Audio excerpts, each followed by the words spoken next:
Байык авыл җирлегендә дә фермер һәм шәхси хуҗалыклар корылык нәтиҗәләрен үз җилкәсендә татый. Шуңа да карамастан, шәхси хуҗалыкларда терлек санының азрак артуы күзәтелә. Умартачылар да мул уңыш алды, ди авыл җирлеге башлыгы Марат Фәхрлегаянов.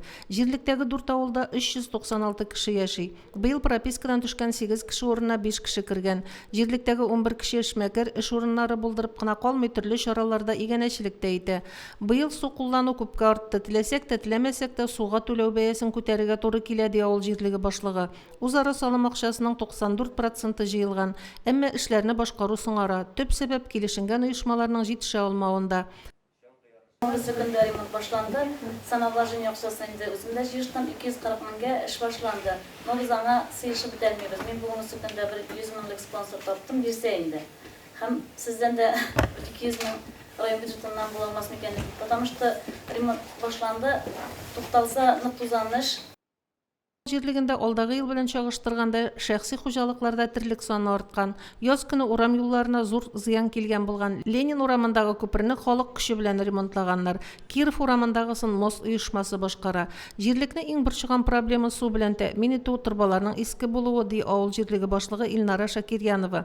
Икенче проблема Әлмәт авылы халкын су белән тәэмин итү. Суы бар, ләкин кулланырлык түгел. Составында тимер нормадан 2 тапкыр күбрәк. Проблеманы хәл итү өчен үзара салым акчасы гына җитми. Әлмәт халкы исеменнән проблеманы уңай хәл итүдә ярдәм сорыйбыз, диде җирлек башлыгы. Халыкны тирес түгү өчен урын булмауда борчый.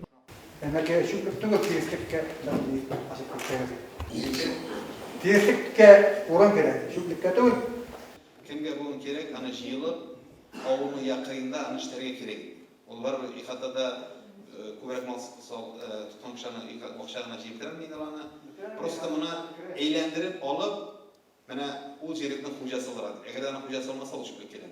Рәмзи мәчетендә зур ремонт узган, манарасы тышланган, бүлмә стеналары эшләнгән, тарттырылган түшәм эшләнгән, утлар куелган, тәрәзәләрнең эчке-тышкы яклары төрелгән, яңа котел урнаштырылган, машина тукталышы ясалган. Бу эшләр авыл халкы һәм сәдакадан кергән средстваларга башкарылган.